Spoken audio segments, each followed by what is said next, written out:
le PAM, comprendre hein, ce que c'est le PAM exactement et comment le mettre en œuvre avec les étapes de mise en place du PAM. Et on reviendra en détail sur tout ça. Et puis, cette page dédiée également de la HAS, où vraiment vous tombez directement sur une note longue de la modification réglementaire, pourquoi de l'arrêter en fait, pour expliquer un petit peu cette nécessité d'avancer vers maintenant le PAM. Donc les liens sont directs. Hein. Oui, Cynthia. Non, je disais, non, parfait. Je disais qu'également, il y a un certain nombre d'outils. C'est moi, non, je pense pas. Il y a Non. du vent. Non. Oui, donc sur la page, voilà, sur la page, vous retrouverez la note longue, la note courte et une dizaine d'outils qui a été mis à disposition par la HAS. Le but aujourd'hui n'est pas de vous présenter tous les outils, mais on va vous en montrer quelques-uns. Ça va au niveau du son ou parce que j'ai des grésillements? Oui, ça grésille. Ouais. OK. Je vais changer de...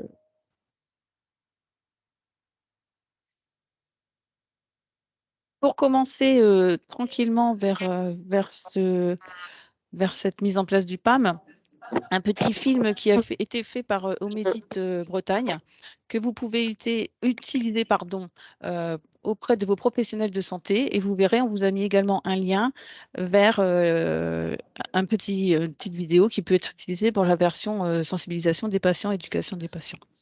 Voilà, donc on va regarder un petit peu, ça ne dure pas longtemps. Sauf que c'est pas ça que je veux. C'est pas ça que je veux.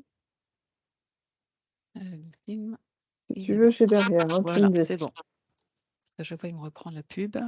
C'est bon. L'Omédit présente, en partenariat avec la Haute Autorité de Santé, le dispositif PAM, patient en auto-administration de ses médicaments. En raison d'une maladie chronique, j'ai l'habitude de prendre mes médicaments. Je vais bientôt me faire hospitaliser et je ne vais plus pouvoir continuer à prendre mon traitement en autonomie. Plusieurs questions me viennent. Comment vais-je suivre mon traitement habituel pendant mon hospitalisation? Si mon traitement habituel est maintenu lors de l'hospitalisation, alors le dispositif PAM peut me permettre de m'administrer seul ou accompagner une partie ou la totalité des médicaments prescrits.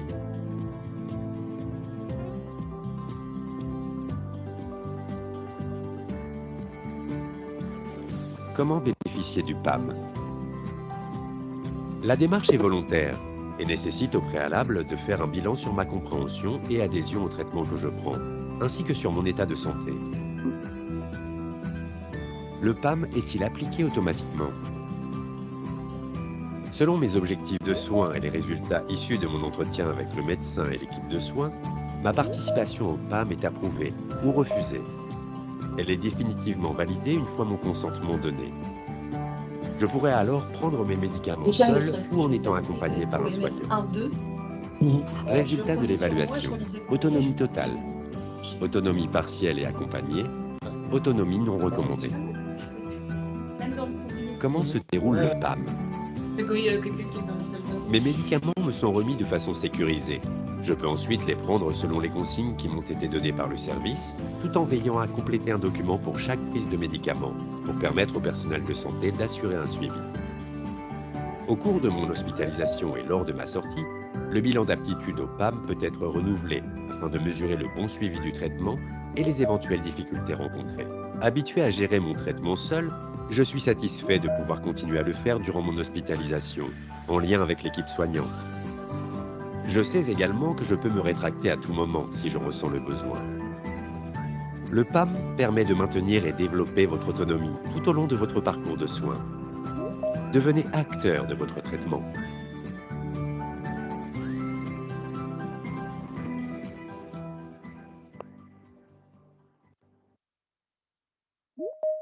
Bon, ça, c'était finalement la version patient. Oui, ça Donc, c'était la version patient, utilisable là pour la promotion en fait du PAM et l'explicatif. Attendez, excusez-moi. Qu'est-ce que c'est? Avec ma souris, pardon. Je vais le fermer pour être sûr que ça ne revienne pas. Hop. Pardon. Donc oui, effectivement, donc du coup, est-ce que c'est le lien qui a sauté? Je ne sais pas, je revérifierai les liens. Mais voilà, donc vous avez la version patient et la version professionnelle. Ce sont des petites vidéos très courtes et qui sont vraiment très, très intéressantes, très bien faites, qui reprennent les éléments essentiels pour mettre en place le PAM et sensibiliser, former les professionnels ou les patients. Est-ce que tu veux que je passe la version professionnelle, Cynthia? Bah, écoute, vu qu'il y a encore du monde qui arrive, elle dure 2 minutes, on On va la peut, hein? faire, comme ça permettra aussi aux gens qui arrivent, voilà, de ne pas louper les explications. Là, c'est vrai que c'est des petits résumés, mais que vous pourrez retrouver à tout moment de toute façon. On en a pour 2 minutes, ça va nous permettre de faire rentrer les retardataires, parce que c'est vrai que là, on est beaucoup. Ah, par contre, c'est pas ça. Ah, t'as la pub Non. qui va avec. Ah non, parce que du coup, il veut pas. Il m'a shooté encore les. L'Omédite présente, Ça y est, en on va y partenariat avec arriver. la Haute Autorité de Santé, le Version dispositif professionnelle. PAM, patient en auto-administration de ses médicaments. Le PAM, c'est quoi? Le dispositif PAM appuie l'évolution de la réglementation et autorise désormais l'auto-administration par le patient hospitalisé de tout ou partie des médicaments prescrits. L'objectif est de maintenir ou renforcer la compétence du patient sur ses médicaments. Le PAM, c'est pour quel patient? Le PAM est une démarche volontaire qui nécessite le consentement du patient et l'accord de l'établissement de santé et de l'équipe de soins. L'entrée dans le PAM se base sur une évaluation en équipe des facteurs de risque, des compétences du patient et de son adhésion au traitement, des médicaments prescrits, ainsi que d'une décision favorable du médecin. Résultat de l'évaluation, le patient est autonome. Le patient est accompagné. Le patient est non admissible au PAM. Comment se déroule le PAM une fois validé pour un patient? Les médicaments sont remis au patient de façon sécurisée. Vous devrez veiller au respect des consignes que vous lui donnez. Au cours de l'hospitalisation et lors de la sortie, des évaluations sont prévues afin de mesurer les difficultés que le patient a pu éprouver.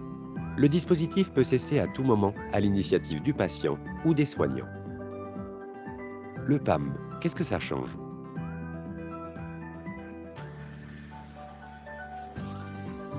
Le PAM permet une plus grande autonomie de vos patients. En rendant le patient acteur du traitement, vous favorisez son adhésion médicamenteuse et sécurisez ainsi la prise en charge après l'hospitalisation. Ainsi, l'accompagnement éducatif du patient est renforcé, un suivi régulier des compétences du patient est en place et toute situation particulière susceptible d'interrompre le PAM est signalée.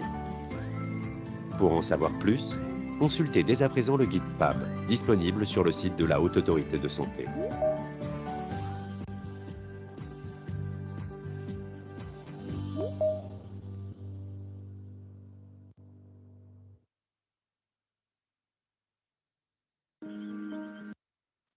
Voilà, donc le but, c'était voilà, d'avoir une présentation sommaire avec les petites vidéos qui, de toute façon, sont disponibles également sur le site de la HAS.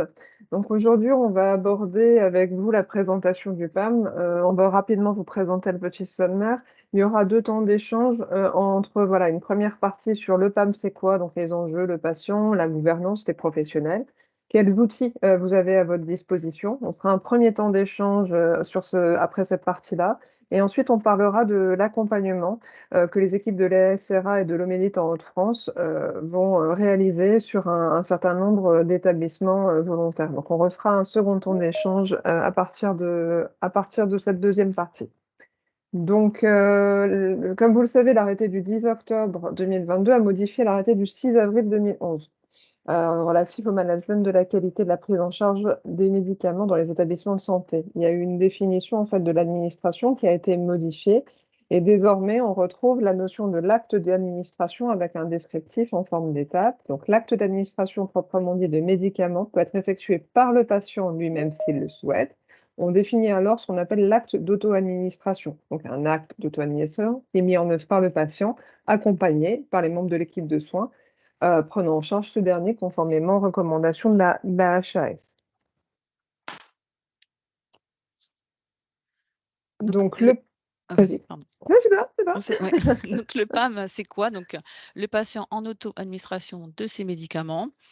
C'est dans quel but? Donner la possibilité à un patient volontaire de s'administrer lui-même tout ou partie de ses médicaments. Voilà, un volontaire et tout ou partie de ses médicaments qui lui sont prescrits au cours de son hospitalisation. Il peut le faire seul ou accompagné par un tiers, sous réserve d'une décision médicale favorable. Donc, voilà, le médecin, il est favorable à cette décision et c'est bien sûr avec un accord de l'équipe de soins. C'est en pluridisciplinarité. Et cet acte, cette décision PAM doit être tracée dans le dossier patient. La définition de la HAS, qu'est-ce qu'elle dit? C'est que l'auto-administration s'entend comme la possibilité pour un patient volontaire de s'administrer lui-même tout ou partie de ses médicaments prescrits au cours de son hospitalisation, sous réserve d'une décision médicale favorable tracée dans le dossier du patient. C'est ce qu'on vient de dire. Bien sûr, les 5 étapes du processus d'administration sont réalisées en totalité ou partiellement par le patient. L'auto-administration, elle est conditionnée pour le patient par son information sur le dispositif, par la conduite d'une évaluation pluriprofessionnelle des facteurs de risque, de ses compétences, c'est-à-dire les connaissances sur son traitement, de sa capacité à réaliser l'auto-administration de ses traitements, et puis de son adhésion médicamenteuse. Ça doit être validé, donc on le disait précédemment, par la décision médicale qui est favorable et par le consentement du patient. Un accompagnement éducatif et un suivi et des évaluations au cours du séjour s'inscrivent dans le dispositif. Voilà, toute cette définition, elle reprend bien vraiment tout ce qui peut être mis en place tout ce qui doit être mis en place pour le patient en auto-administration médicamenteuse. Elle est vraiment très complète, cette définition. Donc, Bien sûr, pardon, ouais, il y a des points de vigilance. Tout Voilà, à fait, sur des points de vigilance. sur Vas-y. cette partie d'auto-administration. Donc attention, l'auto-administration n'est pas une automédication. L'auto-administration, c'est pas la gestion du patient, de son traitement personnel en cours d'hospitalisation. Donc ça, le guide, en fait, reprend bien et insiste bien sur les points de vigilance à faire sur la notion de l'auto-administration. Un petit rappel des 5 étapes du processus d'administration. Ça va bien sûr de la première étape qui est la préparation extemporanée du médicament à partir de la prescription ou du protocole thérapeutique. Le contrôle préalable entre le produit, le patient, la prescription. L'administration proprement dite du médicament. L'enregistrement de l'administration ou de la non-administration et la surveillance du patient. Voilà, toutes ces étapes doivent être validées au cours du PAM. Qui fait quoi à quel moment? Je peux pas. Donc, les enjeux du PAM, on reprend la règle des 5 B, le bon médicament, la bonne dose, le bon moment, selon la bonne voie d'administration et de manière continue dans le PAM.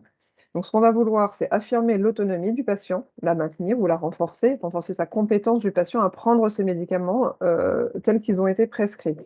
Associé avec une équipe pluriprofessionnelle. Donc, le but du PAM, c'est de renforcer le travail en équipe pluriprofessionnelle autour du patient, dans la continuité, pour le permettre de réduire les risques d'erreur lors de la sortie des patients de l'établissement pour favoriser donc la continuité de ses traitements, des traitements qu'il a l'habitude de prendre.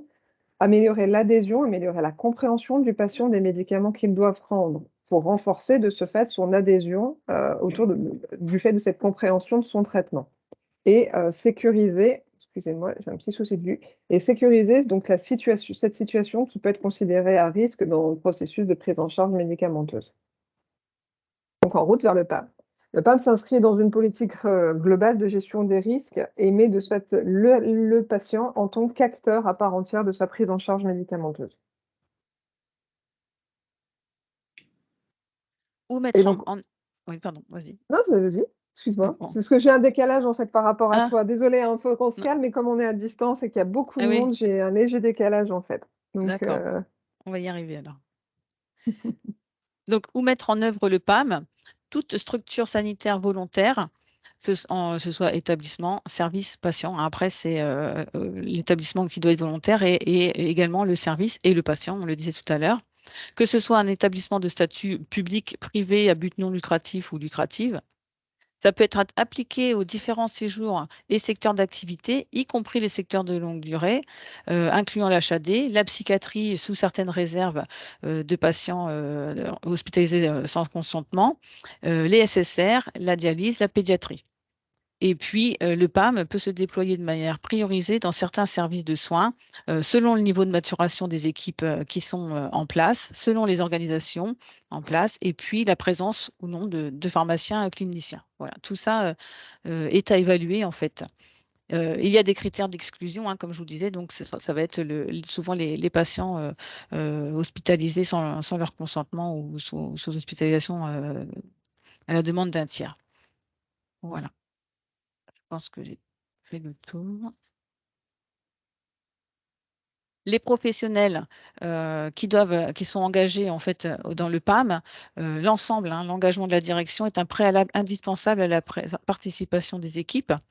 Toutes les agences sont impliquées, hein, tous sont impliqués dans la prise en charge médicamenteuse, que ce soit la direction, les médecins, les sages-femmes, hein, parce qu'ils ont un rôle de prescription et d'administration, les pharmaciens, les infirmiers et infirmières et les aides-soignants, bien sûr, dans la limite de leurs compétences, de leur formation et du respect des règles en vigueur dans leur établissement. Cette délégation se limite, hein, bien sûr, à tout ce qui est tout ce qui est médicaments non injectables. L'éligibilité au PAM, hein, comme on vous disait à l'instant, hein, donc c'est tout ce qui est d'abord le patient qui est hospitalisé, le patient volontaire, le patient est informé et surtout le patient est stable. Donc voilà, ça c'est vraiment déjà une première étape. On vous a mis en forme Genali également toutes ces données pour que vous puissiez après les utiliser plus facilement. Une fois qu'on a passé cette première étape, ces prérequis, il va être important d'évaluer le patient. Donc, on va évaluer ses habitudes de vie, échanger avec le patient sur ses habitudes de gestion des médicaments au domicile. Le patient gère-t-il seul ou habituellement ses médicaments ou pas? Et quels sont ses besoins? Quels sont ses objectifs? Quel est le souhait bien sûr du patient, hein, est-ce qu'il est d'accord pour participer au PAM? On va évaluer ses connaissances. Donc, c'est une investigation obligatoire. On doit savoir si le patient connaît ses médicaments, s'il sait indiquer la dose et à quel moment prendre ses médicaments, s'il sait dire pourquoi il prend ses médicaments. Et puis, on va évaluer sa capacité. Il y a un micro d'ouvert. Donc, évaluer sa capacité, ça va être aussi une investigation obligatoire où on va rechercher s'il sait bien sûr lire une ordonnance, le plan de prise et l'étiquetage des médicaments. S'il arrive à manipuler ses médicaments, hein, déblister, ouvrir les emballages, hein, couper en deux ou pas un comprimé, savoir compter les gouttes, ou s'il est capable de demander de l'aide, et puis bien sûr s'il comprend ou s'il sait se faire comprendre. On va évaluer l'adhésion du patient vis-à-vis de sa prise en charge médicamenteuse. Donc c'est une évaluation qui est assez complexe, hein, et qui dépend de plusieurs facteurs, avec une approche qui peut se faire soit par dosage plasmatique, des comptages des médicaments, des questionnaires, voilà, différentes façons de pouvoir évaluer son adhésion. Et puis, on a des questionnaires qui peuvent être disponibles, type les questionnaires de Girard ou de Morisky, mais qui sont soumis à des droits d'auteur. On va évaluer les facteurs de risque du patient. Donc, est-ce qu'il a des troubles cognitifs? Par exemple, un début d'Alzheimer, ou ça peut être une situation de grand stress, hein, qui peut faire en sorte que le patient, finalement, il est un petit peu, voilà, pas trop en forme, pas trop bien dans sa tête, et que c'est peut-être pas le moment de lui demander de gérer seul ses médicaments. Est-ce qu'il a des troubles moteurs qui pourraient l'empêcher de pouvoir gérer ses médicaments, hein, ne serait-ce qu'au domicile, si on met les médicaments dans la cuisine et que le patient est dans son lit, dans sa chambre, et qu'il ne peut pas aller jusqu'à ces médicaments, ça peut être, voilà, ça veut dire que c'est un risque qu'il faut évaluer, et qu'est-ce qu'on met en place? Est-ce qu'il y a des troubles de la vigilance, des troubles psychiatriques, un risque suicidaire, bien sûr? Et puis, est-ce que le patient est en période de sevrage, et qu'est-ce qu'on peut faire dans ce cas-là ou pas faire? On va évaluer les médicaments et dont la complexité médicamenteuse, c'est-à-dire qu'on sait qu'il y a des facteurs qui sont plus à risque, des situations qui sont plus à risque, telles que la polymédication, hein. Si le patient il a plusieurs médicaments à prendre, ça peut être aussi difficile pour lui finalement de se retrouver dans tous ces médicaments. Si la fréquence des prises est supérieure à 3 fois, ça peut être aussi un obstacle. Est-ce qu'il y a des changements fréquents de prescription? Parce que là, effectivement, le patient, si tous les 3 jours, la prescription change, ça peut être aussi un facteur perturbant pour le patient. Est-ce qu'il y a plusieurs modes d'administration, hein, s'il y a du Péros et puis une autre façon de prendre le médicament, voilà, il ne faudrait pas que le patient confonde ou se trompe, hein. Est-ce qu'il y a une posologie particulière? Est-ce qu'il y a une substitution du médicament? Et donc, dans ce cas-là, il faut faire attention de bien noter le nom de la substitution. Et puis, est-ce qu'il y a des besoins de reconstitution du médicament ou des médicaments risques? Voilà, tous ces facteurs de risque qu'il faut analyser pour être sûr de ne pas mettre en difficulté le patient. Et puis, bien sûr, comme je vous le disais, en HAD, l'important d'évaluer les risques en matière de sécurité pour le patient. Et puis, bien sûr, d'évaluer l'environnement du patient, ses conditions d'hygiène, les conditions de stockage, et puis l'entourage familial, le climat, si quelqu'un peut l'aider ou pas, et puis si la personne vit seule. Voilà.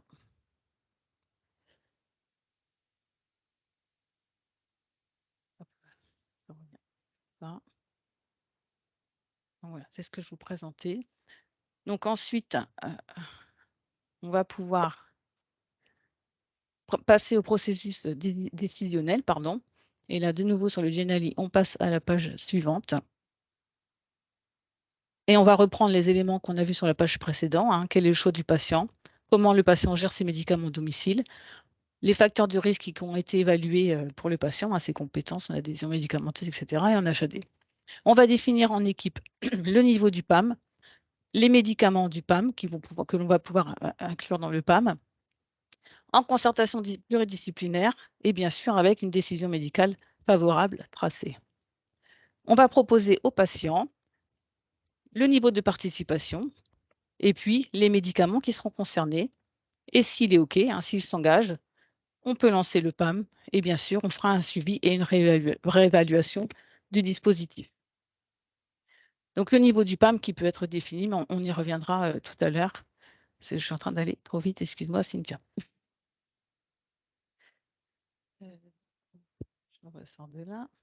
Alors, en ce qui concerne voilà, les médicaments qui peuvent être mis dans le PAM, il va bien falloir évaluer de ce fait la complexité. Noël l'a dit sur la présentation précédente, hein, avec le nombre de médicaments. Dès qu'on est sur une complexité avec plus de 5 médicaments prescrits, il faudra voilà, être certain que tout ou partie de ces médicaments pourront y mettre. Bon, je ne vais pas rappeler tout ce qui est fréquence de prise, les changements également fréquents de prescription, les modalités d'administration. Les médicaments qui peuvent être à posologie particulière également, bien faire attention que ça soit précisé dans le plan de prise. Alors ça ne veut pas dire que ça doit être exclu, ça intervient en fait en termes de complexité. Attention au générique et attention également à la substitution entre médicaments, pas forcément sous forme de générique, mais plutôt sous forme de classe. Et attention à la préparation du médicament elle-même. Est-ce que ça va représenter une difficulté ou pas pour les patients de devoir reconstituer peut-être certaines formes de produits?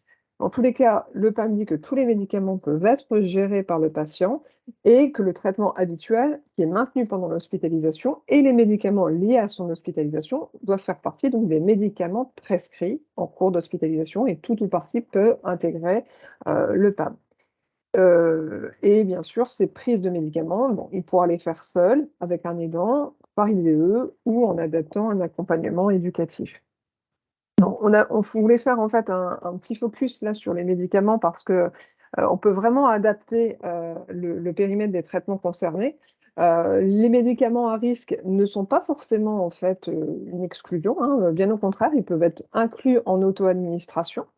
Le tout sur ce point autour des médicaments, il y a un prérequis vraiment qui est une étape essentielle, c'est le stockage des médicaments, l'identification déjà des médicaments PAM pour les distinguer des autres et l'étape en fait de stockage, vraiment les médicaments doivent être détenus par le patient dans un dispositif sécurisé. Donc ça, il faudra bien, si vous voulez vous lancer dans le PAM, c'est vraiment une étape entre guillemets, au niveau entre guillemets, logistique, faisabilité, technique, d'avoir la possibilité, voilà, de positionner le traitement dédié aux patients, personnalisé PAM à part et qui soit accessible facilement par ce patient dans la chambre. Donc on peut imaginer, des coffres, on peut imaginer des armoires, des petites armoires, des petites armoires de chambre, des tables de nuit qui soient verrouillées Il n'y a pas forcément la nécessité d'avoir des piluliers, mais dans tous les cas, il y a une sécurisation autour en fait, de ce stockage qui doit être faite. Donc, ça va nécessiter un état des lieux du fonctionnement.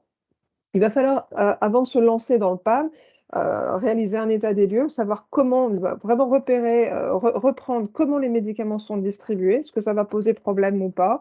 Comment est-ce que je vais pouvoir gérer les modifications en termes de va-et-vient voilà, dans les traitements du patient? Comment je vais ranger les traitements nominatifs? Donc, quels équipements sont nécessaires et quel support je vais devoir utiliser pour tracer les prises, d'autant plus que là, ce support va être remis au patient. Et quelle fiche outil j'ai à ma disposition, quels conseils je vais pouvoir donner aux patients. Est-ce que j'ai déjà tout ça pour me permettre d'avoir, entre guillemets, un package à pouvoir, voilà, pour venir vraiment accompagner le patient dans sa compréhension autour de son traitement et démarrer le PAM. Et c'est ça derrière, en fait, qui va permettre de définir également les différents niveaux. Donc, on va avoir un patient, en fait, hors PAM, donc qui ne sera pas éligible. L'administration de ce fait sera réalisée par l'infirmière, mais par contre, ça ne veut pas dire qu'un patient qui n'est pas éligible à un temps donné ne peut pas rentrer après dans le PAM et passer d'un niveau 1 puis à un niveau 2. Donc, une réévaluation ultérieure est toujours possible. On va avoir ensuite le niveau 1, où là, c'est un niveau où le patient participe, mais avec un accompagnement. Donc, il peut participer pour tout ou partie de ses médicaments. Il va bénéficier d'un accompagnement en vue de renforcer ses compétences, permettre de renforcer son adhésion. Il va pouvoir contrôler, préparer, s'auto-administrer des doses de médicaments sous la supervision d'une infirmière.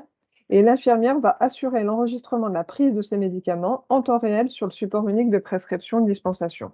Alors, je ne sais pas si tu peux cliquer dessus, là, peut-être que ça passe pas sur le Geniali. Il y a un petit complément, en fait, d'infos, voilà, dans la FES. Alors, c'est pareil, c'est un outil qu'on a voulu intégrer, là, dans la présentation, mais qu'on vous met à disposition, qui sont en mode public. Si vous avez besoin, après, voilà, en établissement, si vous êtes intéressé par la démarche et que vous avez besoin de promouvoir, entre guillemets, le PAM, ces outils sont, voilà, sont désormais disponibles. On vous les met en libre accès.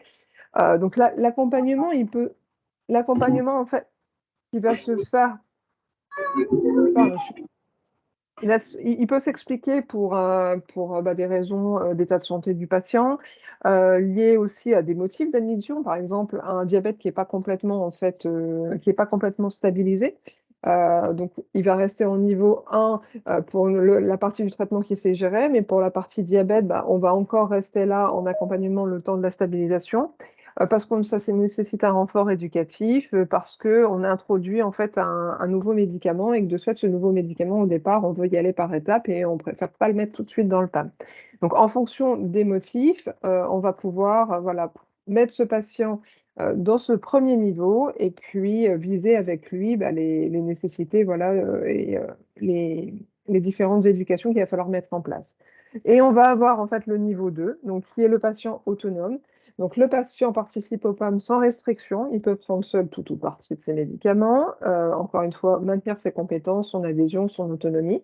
Donc, il va disposer de ses médicaments définis dans le PAM. Il va disposer de son plan de prise ou d'un autre support. Vous le verrez un petit peu plus loin. L'HS a mis à disposition un outil de plan de prise qui sert de modèle, qui a été donné par un des établissements qui était en fait dans le groupe de travail autour du PAM. Mais ça peut, voilà, si vous en avez un qui peut être adaptable et mis à disposition, et voilà, il conviendra. Et le patient va assurer l'enregistrement de la prise des médicaments sur le plan de prise. Ce qui fait qu'en fait, c'est l'IDE qui va assurer la traçabilité de la prise dans le système d'information. En fait, elle assure cette traçabilité au dire du patient. À minima, une fois par 24 heures au démarrage en fait, du PAM, et puis après, les fréquences d'enregistrement peuvent se faire de manière un petit peu plus longue. Et la surveillance des effets indésirables en fait, est assurée pardon, par le patient sous réserve d'une information. Pardon, je vois plus. C'est un peu long. Bah oui, non, mais Ouais. c'est aussi parce qu'en fait, il y a les pop-up des gens qui rentrent qui me perturbent un petit peu. Et puis en plus, l'image est longue à arriver, donc Donc pour ce faire, je vous disais, des outils sont mis à disposition. Donc c'est sur la page, HAS qu'on vous a mis en lien, mais il faut penser aussi aux outils PECM existants, donc aux boîtes à outils des EMEDIT, dont on vous a déjà, entre guillemets, «parlé» lors des webinaires certification, pareil avec le RSQ. Donc la boîte à outils proposée par la HAS, on vous a remis ici, l'ensemble des liens. On va vous montrer essentiellement, en fait, l'outil 2 qui est vraiment bien fait avec la fiche de recueil des informations, qui reprend en fait un peu tout ce qu'on vous avait mis dans les conditions d'éligibilité du patient. Donc vraiment tout ce qui est habitude de vie, du moins habitude de gestion à domicile, l'environnement à domicile, les compétences, est-ce que le patient sait à quel moment il prend ses médicaments, est-ce qu'il sait lire son plan de prise, est-ce qu'il sait lire son étiquette, est-ce qu'il sait lire entre guillemets, est-ce qu'il sait manipuler, est-ce qu'il sait déblister, couper, écraser, est-ce qu'en fait il a la capacité aussi de se faire comprendre. On va évoluer, en fait, toujours dans cet outil, vous allez retrouver tout ce qui est lié au score de Giret, donc à l'adhésion du patient, l'adhésion médicamenteuse, l'évaluation de la complexité, l'évaluation des facteurs de risque. Et de ce fait, vous avez à la fin, en fait, un bilan de traitement et on va mettre en évidence comme ça les problématiques, on va prendre le point de vue du patient et après, en équipe, voilà, on va décider de l'éligibilité ou pas du patient au PAM. Et en fait, cet outil fait aussi recueil de consentement du patient une fois la concertation pluriprofessionnelle et la liste des médicaments du PAM relevée en fait en équipe effectuée. Donc c'est vrai que cet outil il est bien parce qu'il fait à la fois inclusion, réévaluation et document de traçabilité de ces différentes étapes. Il y a un deuxième outil également, bon, il y en a plus d'une dizaine, je vous disais, il y a des grilles de consentement, il y a des engagements également, des formulaires d'engagement pour le patient ou également des pactes d'engagement. Il y a des checklists qui permettent en fait de voir un petit peu pour vous aider où vous en êtes, savoir avant de démarrer le minima que vous devez requêter, du moins vérifier au sein de vos établissements pour voir si vous pouvez vous lancer dedans. Il y a également des exemples de livrets. Bref, voilà, je vous invite, si vous voulez vraiment découvrir un petit peu plus la démarche, à consulter ces outils, vraiment avec quelques préférences pour l'outil 2, l'outil en fait 10, la grille d'audit qui permet vraiment aussi bien de checker les différentes étapes pour pouvoir avancer dans le process. Et donc, on voulait vous montrer l'exemple de l'outil vide, donc le plan de prise PAM, qui là, voilà, je coche en fonction de mon niveau et sur la deuxième, en fait, j'ai aussi, voilà, sur la première page, toute la partie qui est liée à l'engagement avec la notion de compréhension, la notion, en fait, aussi du fait que j'ai bien compris que j'allais m'administrer moi-même les médicaments, mais qu'également, voilà, si jamais il y a un quelconque problème, entre guillemets, je me sens plus en sécurité, ou voilà, en tous les cas, il y a possibilité à tout moment pour le patient de pouvoir revenir en arrière.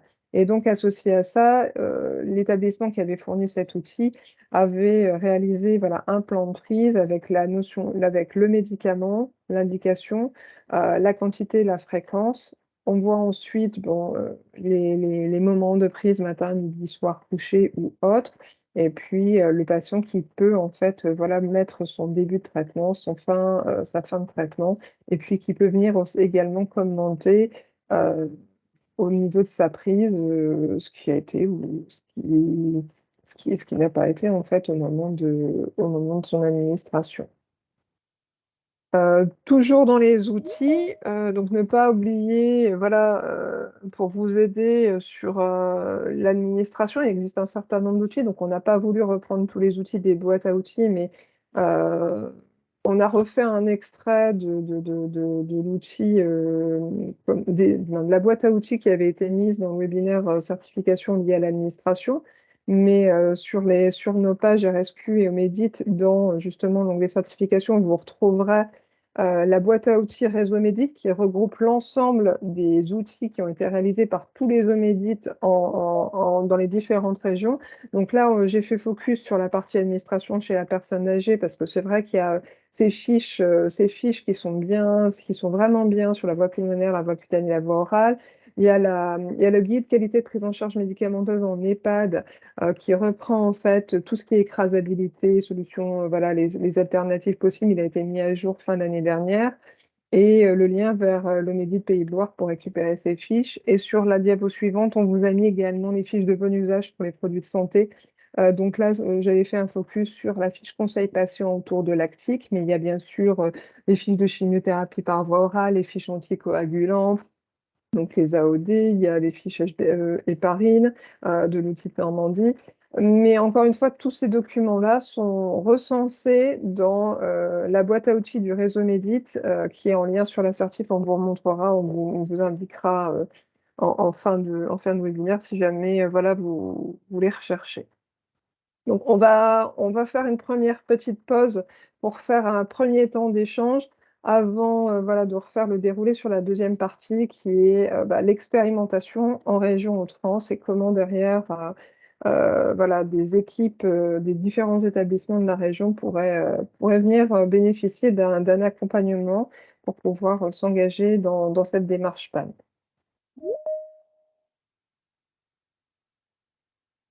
Je ne sais pas si il y avait des questions qui étaient déjà en cours dans la mais alors s'il y en a quelques-unes. Alors, nous aurons la présentation. Oui, vous aurez la présentation. Le replay, en plus, sera disponible. On la retransmettra. J'ai vu qu'Elodie, excuse-moi, tu avais répondu. Combien de temps le dispositif PAM doit être mis en place après l'entrée du patient en établissement de santé? L'analyse peut prendre un peu de temps et pourrait se mettre en place dans les jours suivant l'admission du patient. Alors, il n'y a Oui. pas forcément... vas-y, Noël. Ah non, vas-y, je te laisse répondre. En fait, ça peut se mettre en place dès l'entrée si ça a été, entre guillemets, programmé. C'est vrai qu'il n'y a pas forcément, entre guillemets, c'est vrai qu'on pourrait penser que ça part plus faire des patients ou vers des structures de type SSR, mais pas seulement.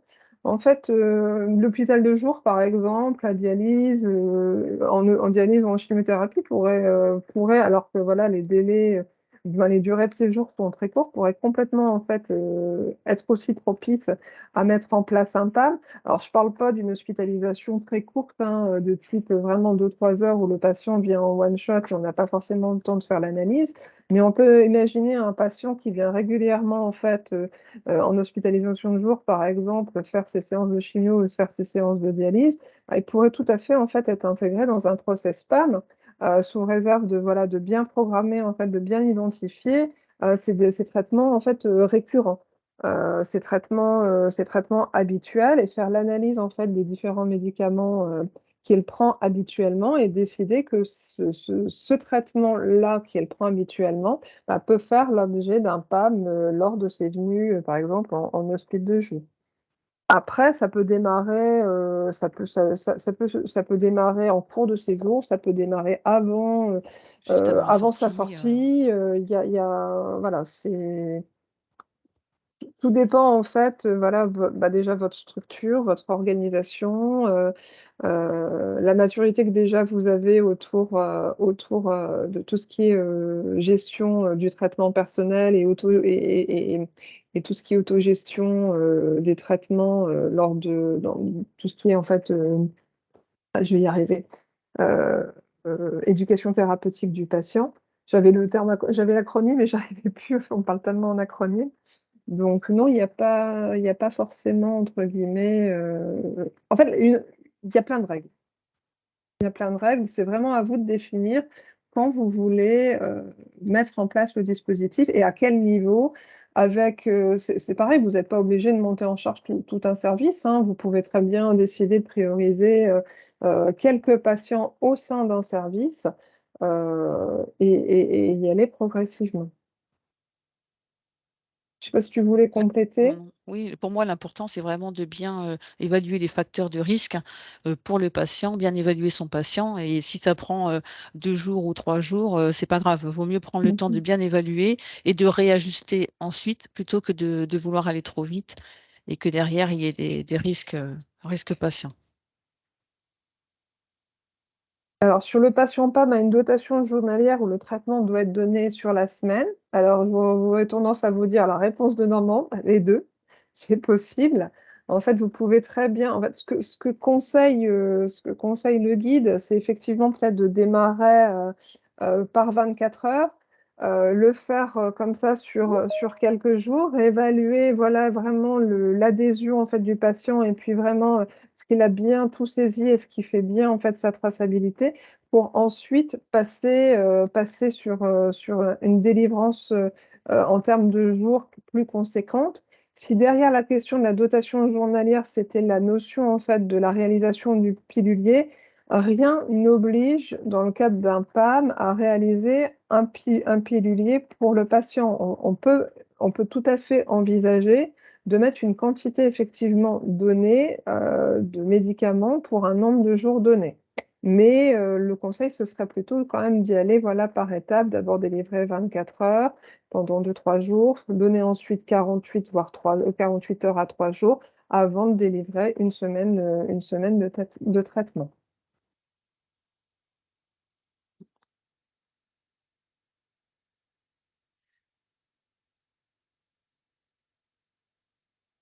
Il y a une question sur les stupéfiants, Madame Moura. Du coup, si un patient a des stupéfiants, ils sont conservés avec les autres traitements et pas avec un double coffre, comme pour les services.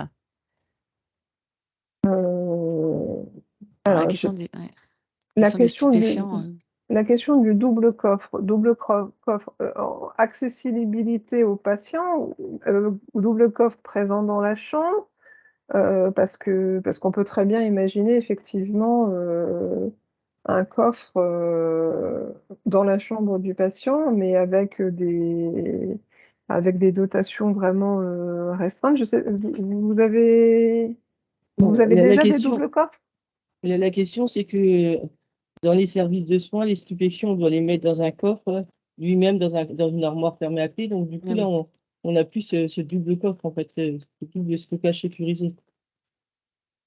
Est-ce que le patient peut ranger ses traitements dans son coffre sans avoir une double sécurisation, en fait? Dans tous les cas, oui, il y a une sécurisation qui peut se faire par le biais d'un coffre dans la chambre du patient pour effectivement sécuriser les stupéfiants. Après, de souvenir, j'ai plus le détail sur la partie stupéfiant, mais il me semble qu'on était limité en termes de temps sur les produits délivrés. Je vais essayer de vous retrouver Je pense que j'avais vu à un moment donné des échanges là-dessus, mais non, noté. Tant qu'on déroule.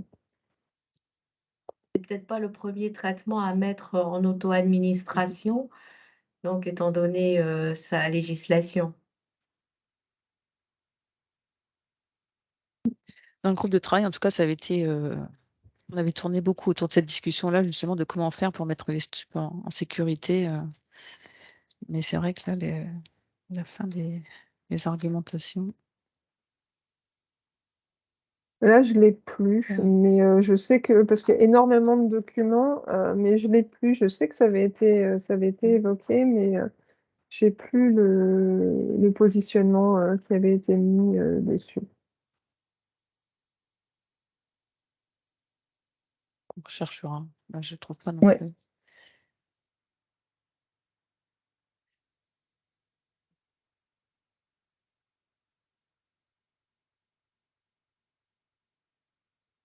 Alors, devons-nous garder la traçabilité des plans de prise du patient? Ah, voilà. La validation de l'administration IDE dans le DPI suffit une fois toutes les 24 heures. Alors ça, c'est déjà un débat qu'on a eu entre nous sur la notion, effectivement, déjà de la traçabilité de la remise des traitements. La traçabilité également de l'administration a posteriori, c'est-à-dire à un moment donné, il va falloir quand même. Alors, c'est vrai que vous allez déjà très très loin en fait dans votre question en termes de démarche, et c'est vrai que ça fait partie des questions qu'on veut, par le biais de l'expérimentation, essayer d'avoir voilà, différentes remontées de terrain, différentes organisations de terrain par rapport à ça. Parce qu'en fait, il va falloir voilà, remettre à un temps donné une quantité donnée de médicaments. Et on est, entre guillemets, dépareillé, si je puis le dire, de l'administration qui va pouvoir se faire à un peu plus de 24 heures. C'est-à-dire l'administration voilà, du matin, retracée le lendemain matin, post 24 heures. Euh, donc, dans tous les cas, dans ce qui est décrit du PAM, effectivement, la validation de l'administration suffirait. Mais en termes en fait, de temps de remise, moi, je garderais.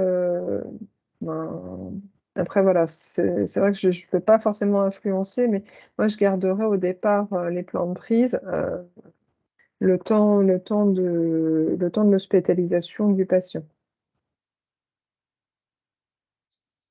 Mais ça fait vraiment partie voilà, des points de vigilance et des remontées qu'on doit essayer de faire pour vraiment affiner, voir vraiment comment les établissements vont réussir à intégrer cette notion voilà, de traçabilité en fait de la remise, de traçabilité en fait du patient qui se fait en fait pour le moment parce qu'on n'imagine pas faire ça sur voilà sur le DPI. Donc là, il n'y a que l'infirmière qui a accès en fait au DPI et qui peut faire cette administration en sens informatique là dans le DPI.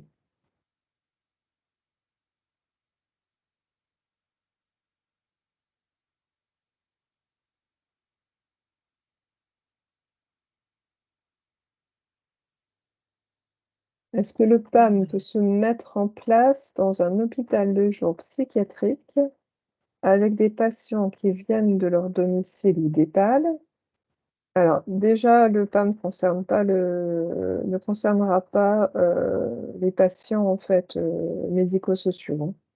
On est vraiment sur du patient hospitalisé, donc on va exclure les patients en fait venant d'établissements voilà, d'hébergement autonome, non autonome.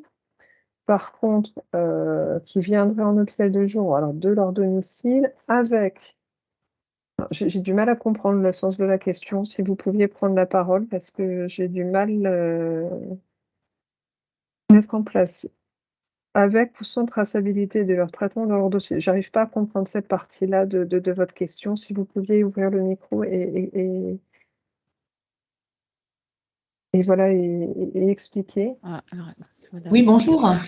Donc, je je sais pas si vous nous entendez? Parfait. Oui, oui. Allez-y. C'est bon. Vous nous entendez? Oui, oui. Donc, en fait, on accueille des patients atteints de maladies anxieuses ou dépressives ou alors neurodégénératives qui arrivent de leur domicile ou d'établissement de soins avec un traitement. Et on n'a pas toujours, on n'a pas, enfin souvent, dans la plupart des cas, d'ordonnance. On essaie de remettre à jour, parfois on leur demande de nous ramener, mais parfois ils ne sont pas autonomes dans la prise. Et si on les laisse autonomes dans leur prise, quelle responsabilité on a si on n'a pas un regard sur cette prise et s'il y a des erreurs? Ah bah, de toute façon, c'est plus de l'ordre juridique, on va dire. Là, vous n'avez pas la prescription médicale de toute façon pour valider l'auto-administration médicamenteuse. De toute façon.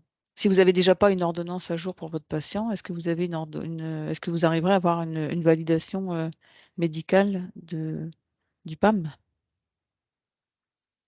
Vous avez coupé votre micro. Vous n'avez plus de micro.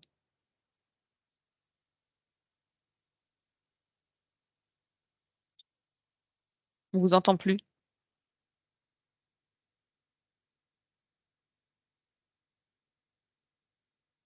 Non, ça marche vraiment pas là. On voit que vous parlez, mais on n'entend pas.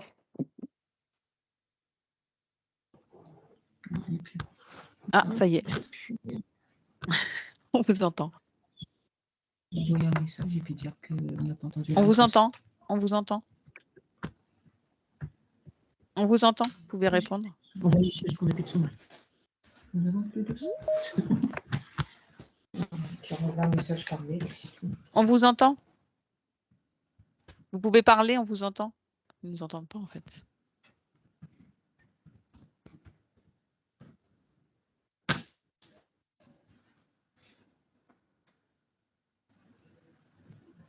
Dans tous les cas, en termes de responsabilité, l'évaluation en fait, du patient, donc son éligibilité au PAM, et le type de médicament que vous allez mettre est de la responsabilité de l'établissement. Donc attention, effectivement, encore une fois, c'est vous qui évaluez le patient à la possibilité d'intégrer ce dispositif, et c'est vous qui évaluez aussi quelle partie ou ensemble du traitement vous pouvez mettre à sa disposition. Et encore une fois, c'est pas, on laisse pas un patient entre guillemets. Oui, il y a une autonomie, mais s'il y a une erreur dans la prise de son traitement, réglementairement, l'établissement est responsable des erreurs de prise du traitement. Il y a vraiment, en fait, voilà, c'est pour ça qu'on insiste sur la notion de choix en fonction des risques que vous allez évaluer autour du patient, autour du médicament, et sur cette évaluation pluridisciplinaire autour de la faisabilité de mettre en place pour ce patient-là, dans les services correspondants. Je ne sais pas si vous avez entendu, on vous entend, on voit bien que le micro est ouvert, mais je pense qu'il doit y avoir un décalage. Donc, en ce qui concerne les médicaments concernés, donc oui, il est bien précisé dans le guide, toute forme et voie pharmaceutique, donc les voies orales, les voies nasales, topiques, transdermiques, rectales, vaginales. Pour les injectables, donc les sous-cutanés c'est possible, hein, les sous-cut prêtes à l'emploi, les insulines, les EPO. Et d'ailleurs, je l'ai retrouvé, c'était bien précisé hein, dans la note, les stupéfiants, sous réserve du respect de la réglementation, pourraient être inclus. Hein.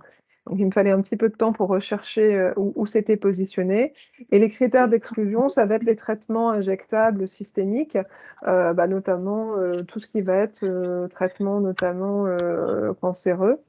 Mais c'est vraiment à chaque équipe de définir les médicaments qu'il va exclure. Même si les stupéfiants, Cynthia, ça ne va pas être dans un premier temps. Non. Je pense que les stupéfiants, c'est le mauvais produit pour commencer. Micro. Bien évidemment, c'est prévu, mais il y a peut-être d'autres spécialités. Il y a peut-être l'éducation par les insulines, d'autres spécialités qu'on peut mettre en administration que cela pour commencer. Je reprends les propos d'Isabelle, mais ça me paraît important pour débuter ce type d'activité. Il y a une main levée aussi de Madame Pelletier. Votre micro, je le tape. Il y a un micro qui est ouvert et je vois pas. Je ne peux pas le désactiver en fait. Madame Pelletier, vous aviez une question? Participant à la réunion. Oui, pardon, j'arrivais plus à trouver mon micro. Non, c'était parce que j'avais compris au départ qu'on ne pouvait pas mettre les injectables et je me posais la question pour les insulines. Donc, vous avez répondu entre-temps. Oui. Merci.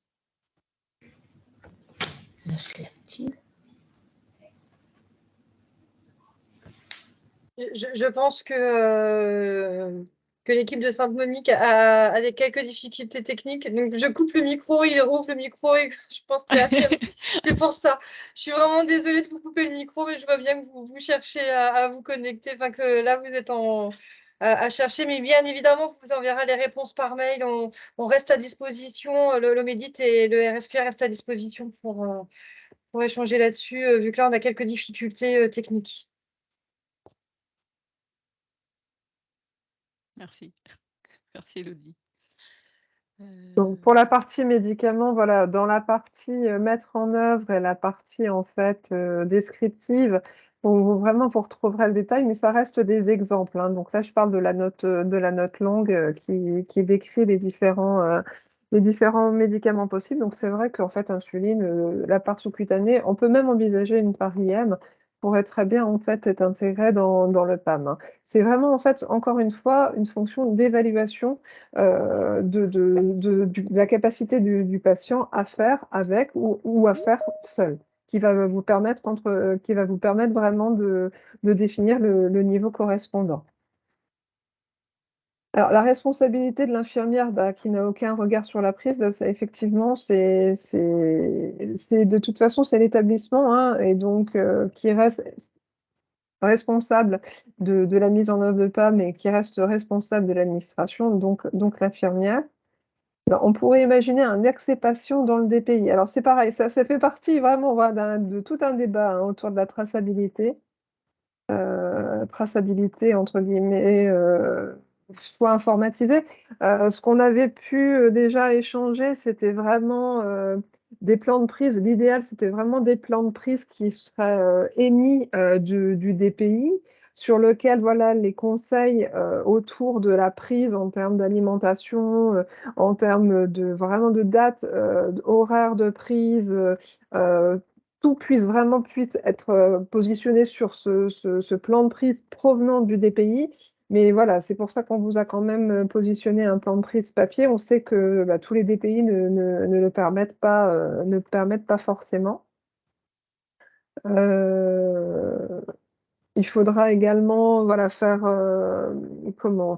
bien attention parce qu'en fait, le plan de prise dans le PAM, on peut très bien imaginer aussi qu'il puisse être rempli par le patient de manière accompagnée avec l'IDE ou le pharmacien clinicien pour bien vraiment expliquer ces moments et la compréhension en fait, du traitement qu'il faut mettre autour.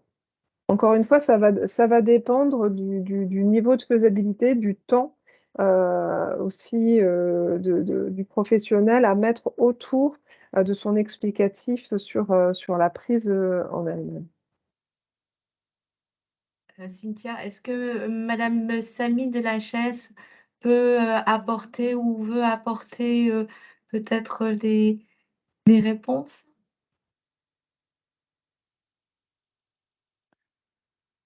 Bonjour, je n'avais pas prévu, mais il y a beaucoup de questions très intéressantes. Après, oui, ce qui est très bien, c'est qu'on rédige ensemble les éléments de réponse par écrit parce que c'est vrai qu'il y a beaucoup de choses dans le guide.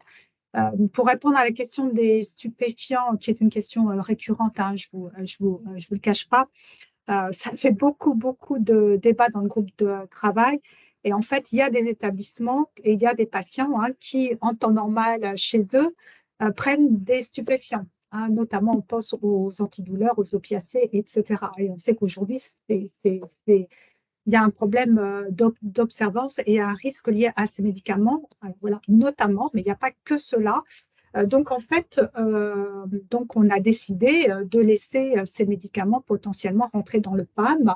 Ça permettrait, on suppose en tout cas que ça permettrait de favoriser l'adhésion et la compréhension des risques liés à ces médicaments. Et on avait dans notre groupe de travail, d'ailleurs, un établissement qui faisait de la chirurgie et qui donc avait identifié ces médicaments-là spécifiquement dans le cadre du PAM. Donc voilà. Qui compte avant tout, les collègues l'ont dit, c'est qu'il faut s'adapter à votre spécificité en tant que service. Il faut s'adapter à la demande du patient et répondre à ses besoins. Donc, vous voyez, on est vraiment extrêmement souple. Il n'y a pas une règle imposée. On a eu des services, des équipes qui nous ont dit, voilà, nous, dans notre service, on est habitué à tel type de médicaments. On n'est pas à l'aise avec tel type de médicaments. Donc, on n'a pas très envie de mettre en insécurité nos professionnels. Il n'y a pas de problème. Voilà. Donc, il faut vraiment avoir du bon sens et s'adapter à vos structures, à vos équipes pour se sentir tout à fait à l'aise avec le PAM. On peut très bien, tout à l'heure, quelqu'un l'a dit, il faut essayer aussi de prioriser sur peut-être certains types de patients, certains types de pathologies. On l'a dit tout à l'heure, il y a des patients diabétiques qui sont très demandeurs pour continuer à gérer leurs médicaments. Il y a les patients aussi parkinsoniens qui ont des médicaments particuliers avec des fréquences de prise particulières et qui, chez eux, trouvent une adaptation à cycle bien pour s'organiser, pour bien les prendre. Et quand ils sont hospitalisés, c'est un vrai risque si on les déstabilise. Donc voilà, il faut vraiment tout l'enjeu, c'est de réfléchir en équipe à ce que vous pouvez faire en sécurité pour vos professionnels et pour les patients. Voilà. Je reste là si vous avez besoin de moi, il n'y a pas de souci. Merci, Madame Samy. Merci, Je vous en prie. Merci. Un grand merci.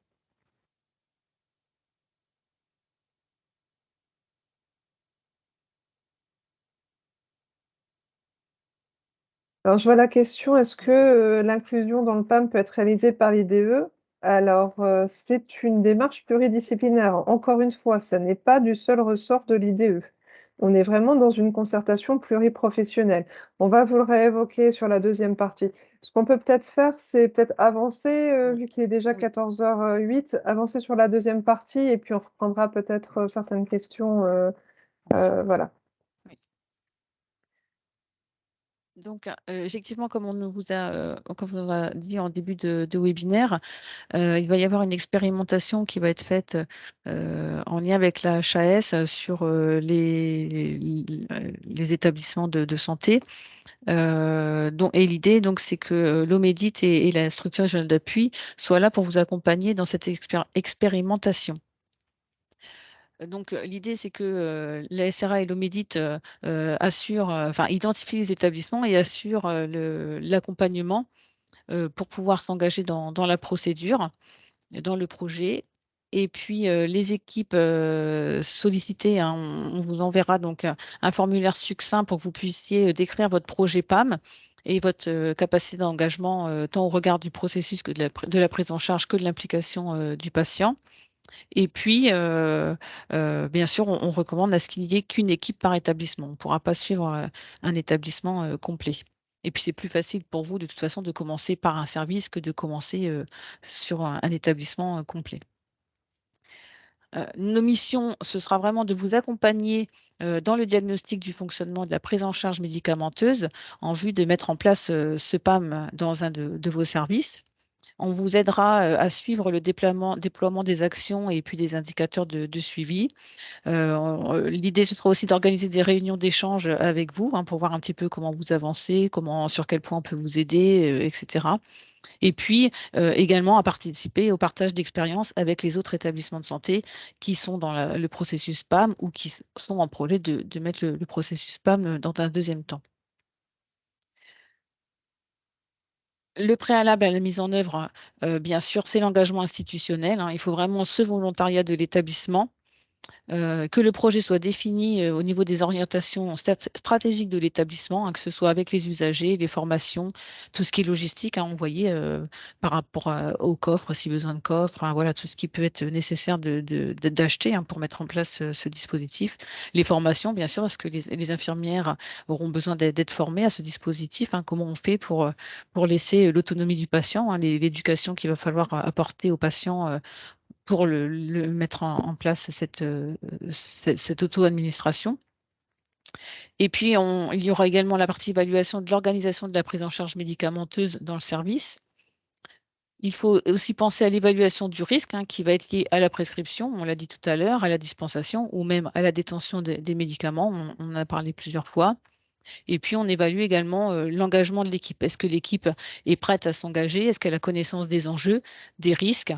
Et puis, est-ce qu'elle est prête à participer au projet et d'aider à définir donc, les pathologies, les traitements pour lesquels on pourrait mettre en place le PAM? Donc voilà, l'évaluation de l'organisation interne, c'est vraiment quelle est la culture de l'équipe? Est-ce qu'ils sont favorables? Est-ce qu'ils sont prêts? Comment les informations au quotidien sont partagées entre l'équipe et la pharmacie, le pharmacien? Quel est le profil des patients? Quel type de patients est-ce qu'on développe à tous les patients ou certains types de patients du service? Les conditions de stockage dans les chambres. Est-ce qu'on a des secteurs avec des chambres doubles, des secteurs fermés, donc avec les complications que ça peut, les risques que ça peut induire derrière? Et puis, voilà, on parlait aussi tout à l'heure de la durée, mais la durée de séjour du patient, qu'est-ce qu'elle est en moyenne pour savoir un petit peu comment on pourrait aussi organiser la délivrance des médicaments. Voilà, plein de choses à évaluer pour pouvoir se rentrer dans ce dispositif PAM.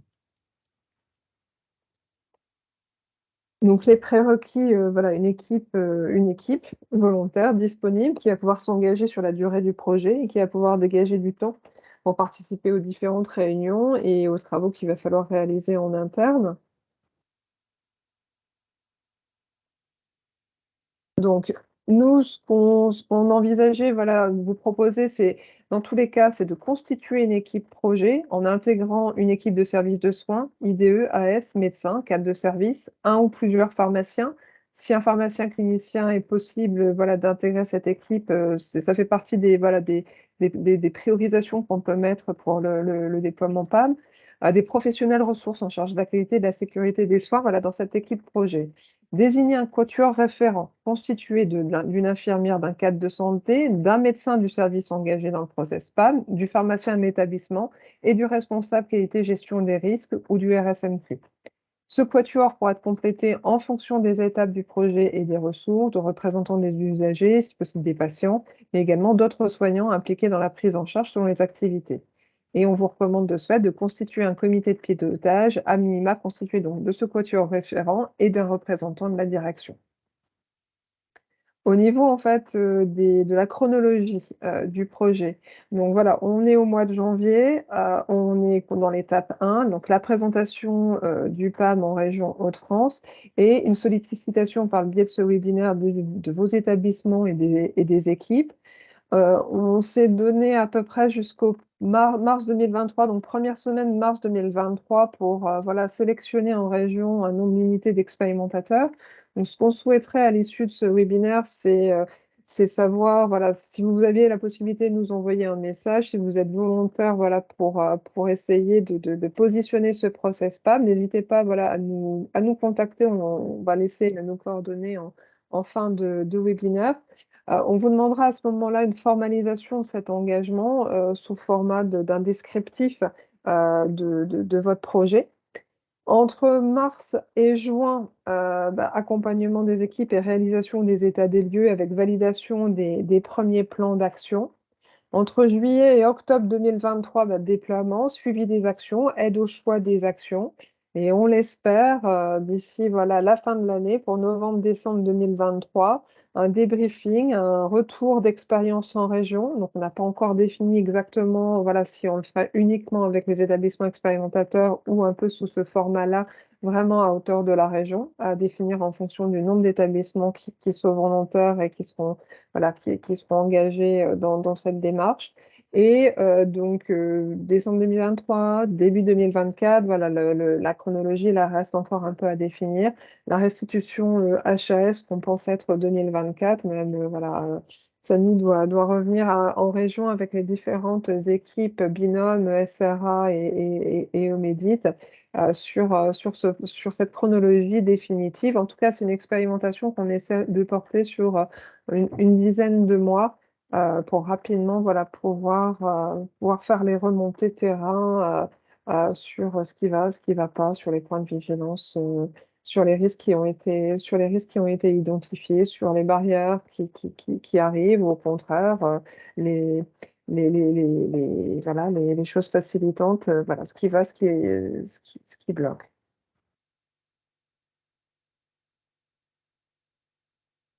Ouais, je suis un peu avancé. Oui, merci. Donc, voilà, sur d'autres sujets, hein, quelques dates à retenir. Sachez que vous pouvez retrouver tout ce qui peut être à votre disposition sur le site RSQR ou sur le site Omédit. N'hésitez pas à vous tomber directement sur nos pages. Et puis également le lien vers les replays qui sont disponibles et que l'on a pu faire ensemble avec l'Omédit sur tout ce qui est prise en charge médicamenteuse. Donc, on vous a remis le lien parce qu'on a régulièrement des demandes sur ces replays.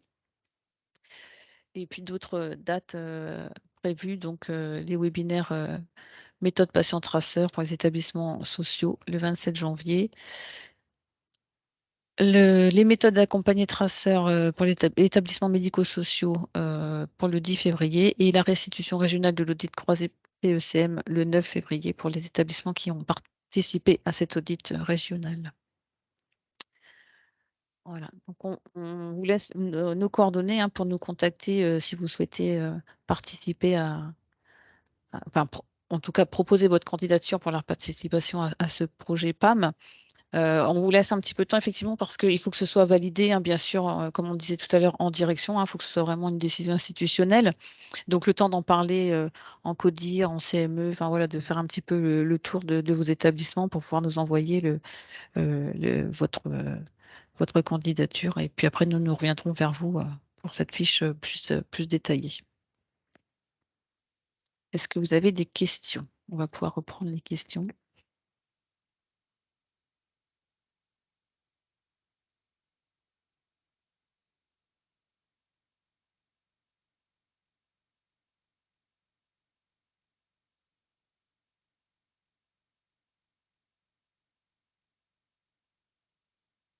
La période de l'expérimentation, on vient de répondre, je pense. Euh,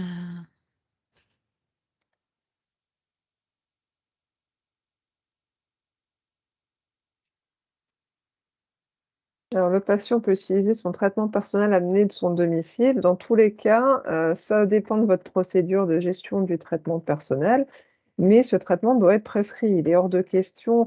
Le traitement qui est précisé dans le PAM, c'est un traitement qui provient de la PUI ou de l'officine si vous dépendez d'un HAD qui n'est pas rattaché à une PUI. Dans le cadre de dépannage lié au traitement personnel, on peut effectivement avoir un recours, mais le but n'est pas d'aller utiliser le traitement personnel du patient et d'aller mettre un patient en auto-administration. C'est pas du tout ça. On n'est pas sur de la gestion en fait de traitement personnel par le biais du PAM. Là, on est vraiment sur la notion de dépannage par le traitement personnel sur un produit, sur un traitement qui a été prescrit en cours d'une hospitalisation. Donc, c'est pas, voilà, faut pas faire, ben, c'est pas c'est pas, voilà, je suis en hospice de jour, j'ai un patient qui vient avec son traitement personnel, je vais le mettre en PAM. Non, c'est pas ça.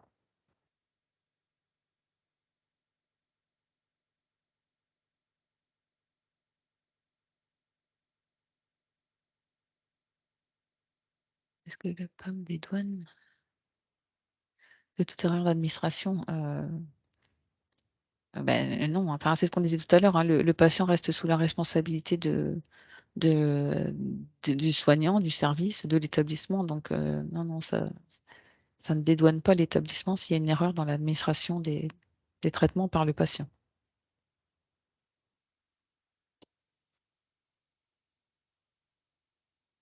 Encore une fois, c'est vraiment une évaluation en fait du patient, de la faisabilité du traitement, de partie ou tout de ce traitement. Donc effectivement, c'est pour ça que c'est important cette notion de collégialité, cette notion d'évaluation en équipe, de faisabilité par rapport en fait à l'équipe, aux patients et aux médicaments qu'on va vouloir engager dans le process PAM. Et effectivement, l'administration reste de la responsabilité de l'infirmière et de l'établissement.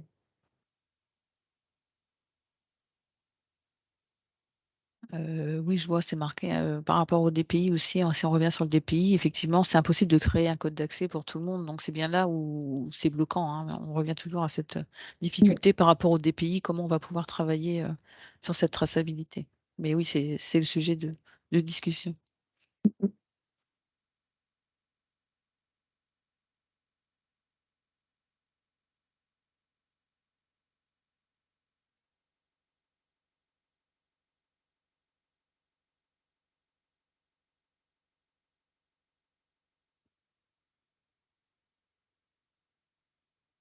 On peut vraiment, en fait, je reviens sur la notion en fait du traitement personnel, hein. Il est vraiment important dans le cadre de l'hospitalisation que le traitement personnel du patient soit prescrit.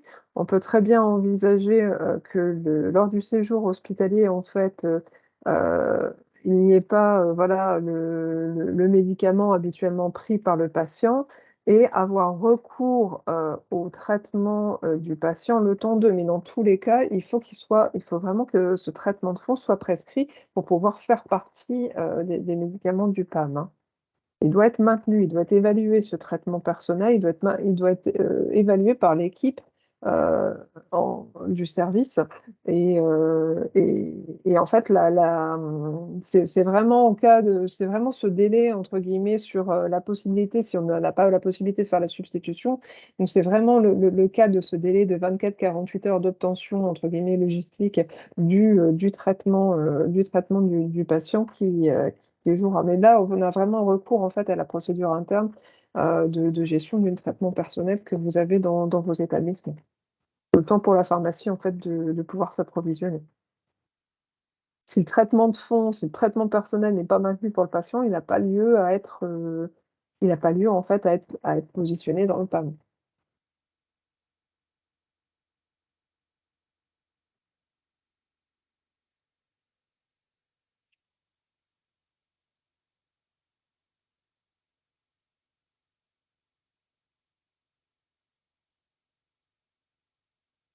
Alors, qui fournit le traitement? Je pense qu'on l'avait dit, hein, PU ou officine, plus ou moins dépannage.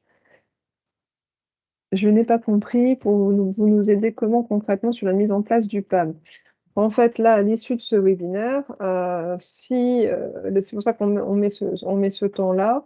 Le but est de savoir, en fait, et de pouvoir. Nous, on a déjà une petite idée en région des établissements, voilà, du type d'établissement, mais c'est pour ça, voilà, qu'on voulait le présenter en mode régional à toutes les structures, qu'elles soient MCO, SSR, psy, HAD, USLD.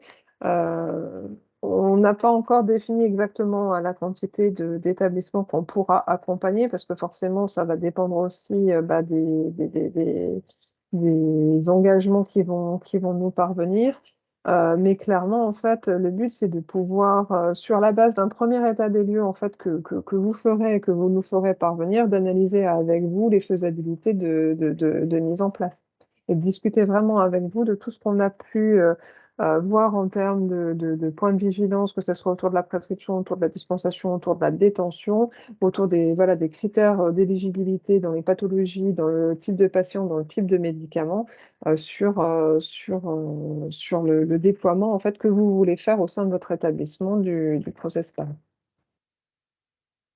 Puis c'est un engagement pour aller plus loin, c'est un engagement en fait de l'établissement, de la direction et des professionnels en fait de santé. Il faut vraiment que tout le monde soit partie prenante pour pouvoir être dans l'expérimentation, pour que ça soit donc efficace, quoi, que vous ayez vraiment donc une envie d'y aller, mais une envie de tous d'y aller. Tous, au moins du service, au moins de là où vous avez donc heu, où vous voulez aller, mais qui est vraiment un engagement en fait à la fois de la direction et des professionnels de terrain, pour qu'il y ait un bon encadrement et une bonne prise en charge et un bon accompagnement du patient.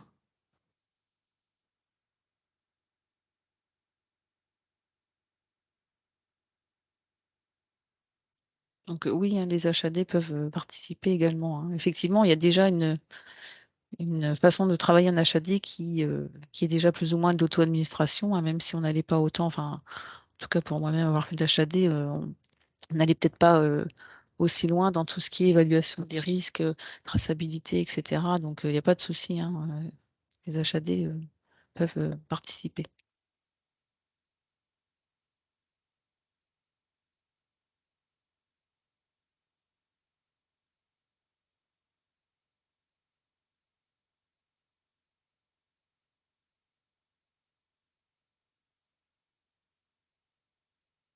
J'espère qu'on a fait le tour des questions. Ouais, je suis en train de regarder. N'hésitez pas à prendre la parole si ce n'est pas le cas, parce que c'est vrai qu'on ne les a pas forcément traités dans l'ordre. De toute façon, on reste disponible hein, pour vos questions. L'ensemble de la présentation et des liens actifs, des différents en fait, voilà, outils qui ont été proposés dans cette présentation seront mis en ligne sur nos 2 sites respectifs. Et donc voilà, Noël et moi, on est en binôme sur le sujet PAM avec nos autres collègues de RSQR et de l'OMEDIT pour essayer de répondre à vos questions sur, voilà, sur l'expérimentation et sur voilà, votre volonté de pouvoir déployer en nécessitant ou pas un accompagnement de notre part. Est-ce qu'on a répondu à toutes vos questions?